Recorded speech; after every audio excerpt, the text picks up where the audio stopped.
con una propuesta escénica que recorre el devenir de la historia, la mitología y la fuerza de lo femenino y masculino. Dimitris Papaioannou presenta Orientación en el Festival Internacional Cervantino, espectáculo que llega a México por primera vez. Dimitris, thank you very much for the interview. So how would you define what we are about to see on stage? It's a complex and deep performance. I don't know how to define it. It's not exactly dance. It's not exactly theater.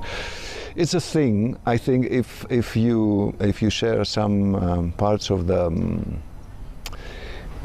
teaser that we have published, people will know what about they're going to see. What kind of thing. It's a journey. I hope I hope pleasant. It sounds like a primal journey. In a way, yes. In a way, I hope so. It is crafted with a lot of care, and it is not at all meant to be random or accidental.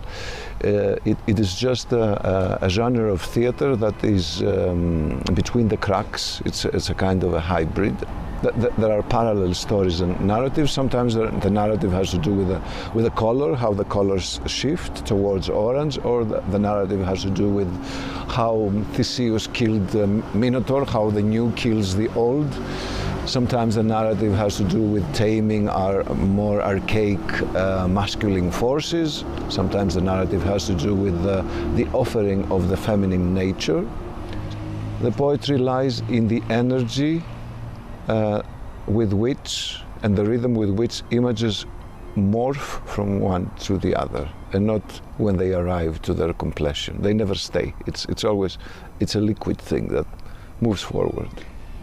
Color, human body present there, seems to be seems to turn the stage into a sort of canvas, a certain pictorial nature of this staging. Would you agree with that?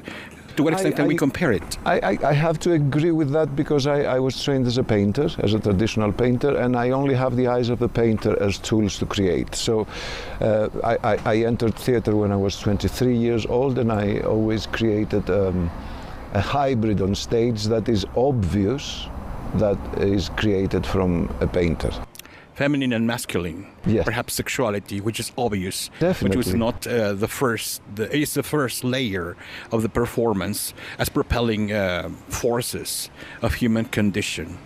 Definitely, those two life-generating forces that are both inside us, and also they manifest on separate elements, but proportionally they are also in each element. And in this case we are dealing with the archetype of the bull as the primitive masculine energy, and the archetype of water as the all dissolving and all embracing and all nurturing female energy. And we do have a thirsty bull in our show.